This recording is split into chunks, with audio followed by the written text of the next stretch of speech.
ನಮ್ಮ ದೇಹದಲ್ಲಿ ಹಿಪ್ ತುಂಬ ಪ್ರಾಮುಖ್ಯತೆಯನ್ನು ಹೊಂದಿದೆ. ಯಾಕೆಂದರೆ ಹಿಪ್ಪು ಯಾವಾಗಲೂ ಹಿಪ್ಪಿನ ನಾವು ಮೊಬಿಲಿಟಿ ಮಾಡಿದರೆ ಹಿಪ್ಪು ಭಾಗದಲ್ಲಿ ಒತ್ತಡ ಸಂಗ್ರಹ ಸೇರ್ತದೆ. ನಮ್ಮ ಮಾನಸಿಕ ಒತ್ತಡವು ಹಿಪ್ಪಿನ ಮೇಲೆ ಬೀಳ್ತದೆ.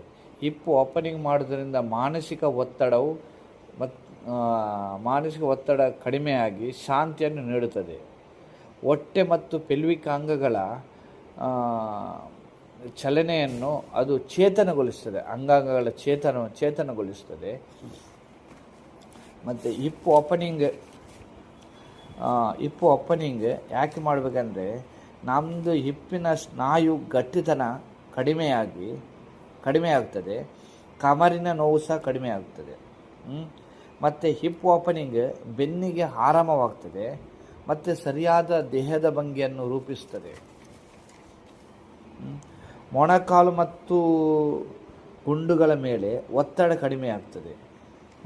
ಈ ರೀತಿ ನಮ್ಮ ಹಿಪ್ ಓಪನಿಂಗ್ ಅಂದರೆ ಶರೀರದ ಒಂದು ಭಂಗಿಯನ್ನು ಸರಿಪಡಿಸಿ ನಮ್ಮ ದೇಹವನ್ನು ಚೇತನಗೊಳಿಸುವ ಒಂದು ಅಂಗ ಅಂದರೆ ನಾವು ಹಿಪ್ ಮೊಬಿಲಿಟಿ ನಾವು ಮಾಡೋದರಿಂದ ನಮ್ಮ ಕಾಲಿನ ಕೆಲವೆಲ್ಲ ಸಮಸ್ಯೆಯನ್ನು ದೂರ ಮಾಡ್ತೇವೆ. ಯಾಕಂತ ನಮ್ಮದು ಎರಡನೇ ಹಾರ್ಟ್ ನಮ್ಮದು ಕಾಪ್ ಮಸಲ್, ಆ ಕಾಪ್ ಮಸಲ್ ಸಹ ಇದನ್ನು ಚೆನ್ನಾಗಿ ವರ್ಕ್ ಮಾಡ್ತಾರೆ. ಅದಕ್ಕಾಗಿ ನೀವು ಕಾಲಿನ ಮೊಬಿಲಿಟಿ, ಸೊಂಟದ ಮೊಬಿಲಿಟಿ ಇದನ್ನು ನಾವು ಮಾಡ್ತಾಯಿರಿ.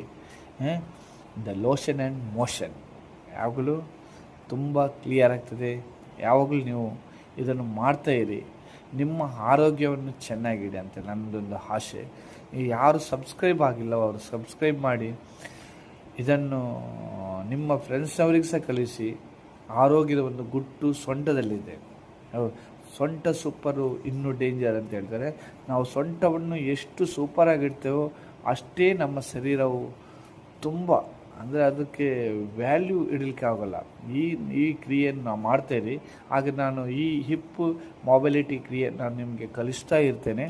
ನೀವು ನೋಡ್ತಾ ನಿಮ್ಮ ಆರೋಗ್ಯವನ್ನು ಚೆನ್ನಾಗಿಸಿ, ನಿಮ್ಮ ಜೀವನದ ಒಂದು part of the daily 10 minute daily ಮಾಡಿ. ಅಂದರೆ 5 ರಿಂದ 10 ನಿಮಿಷ ಈ ಕ್ರಿಯೆಯನ್ನು ಮಾಡ್ತಾಯಿರಿ ಮೊಬಿಲಿಟಿ ಅಂತೇಳಿ ನಾನು ತುಂಬ ಇದು ಮಾಡ್ತೇನೆ. ಯಾಕೆ ಗೊತ್ತಾ, ಓಡಾಡೋದಕ್ಕೂ ನಡೆದಾಡೋದಕ್ಕೂ ತುಂಬ ಒಳ್ಳೆಯದಾಗ್ತದೆ.